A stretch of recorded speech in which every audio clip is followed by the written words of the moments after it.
When families pack their bags for Darjeeling, they expect crisp mountain air, sweeping tea gardens, and stunning views of the snow-capped Himalayas. For most people, it is a postcard-perfect getaway.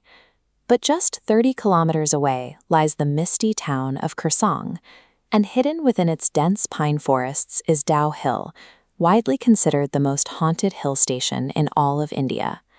In 2016, a 20-year-old student named Yash traveled here with his parents and younger sister. Yash had read the dark rumors surrounding Dao Hill online, and driven by a skeptic's curiosity, he convinced his father to take a detour from their safe, predictable itinerary. His mother, deeply unnerved by the region's reputation, agreed to the detour only if they stuck together as a group and left long before the sun went down. For her, these weren't just requests, they were the non-negotiable boundaries of the trip. But in places saturated with dark history, the presence of daylight is often just a comfort for tourists. It doesn't actually guarantee that the things people fear have gone away. The family started their tour at the imposing Victoria Boys' School. For decades, locals have reported hearing heavy phantom footsteps echoing through its empty halls, and seeing the pale shadow of a young boy staring down from the broken windows. From the school, they walked the dense trail cutting through the local pine forest. Residents call this stretch Death Road, claiming a headless apparition frequently watches travelers from the edge of the tree line. The family finally reached the top of the hill at the haunted church. They explored the grounds, snapped a few photos in the fog, and began their descent, believing they had finished their day without incident. Halfway down the path, Yash realized he had left his favorite shirt on a bench outside the church. Ignoring his family's warnings, he told them to keep walking toward the taxi. He turned around and headed back up the foggy incline, completely alone. As the voices of his parents faded into the distance, the safety provided by the group vanished. Yash was no longer a visitor protected by numbers. He was an individual isolated in a landscape that locals have avoided for generations. Yash found his shirt exactly where he left it. Exhausted from the steep climb, he sat down on the wooden bench to catch his breath as a thick mist began rolling over the churchyard. Without warning, a frail, impossibly thin older man appeared from the fog and clamped a heavy hand onto Yash's shoulder. The man asked Yash why he was sitting alone, offering to walk him down into the woods.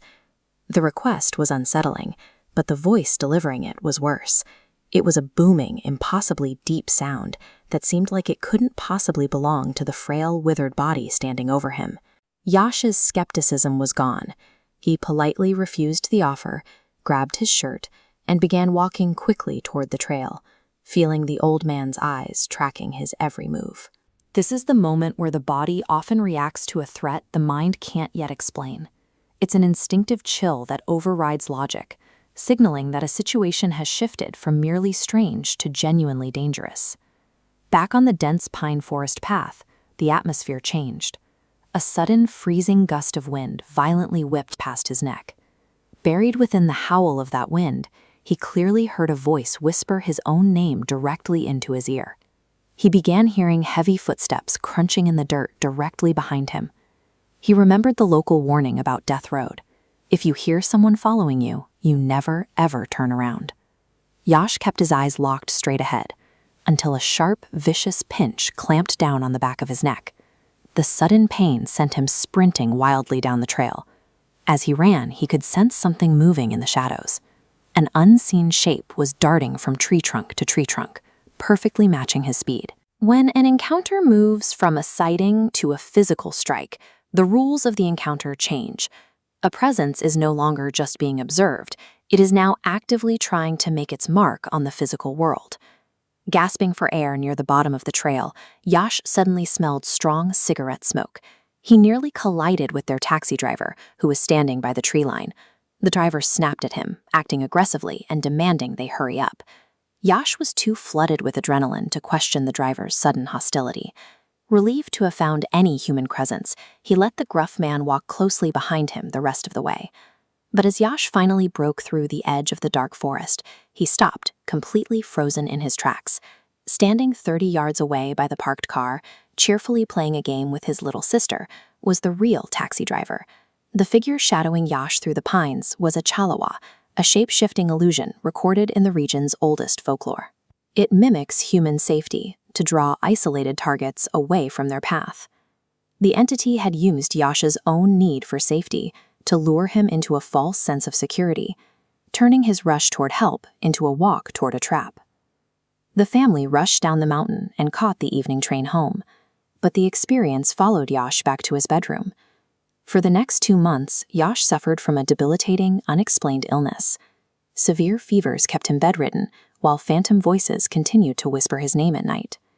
It took extensive hospital treatments and the intervention of a local tantric to finally find relief. Meanwhile, his parents and sister, who respected the boundaries of the group and stayed together, experienced nothing at all. Local lore and historical warnings aren't just stories for tourists. They are a framework for navigating these landscapes safely.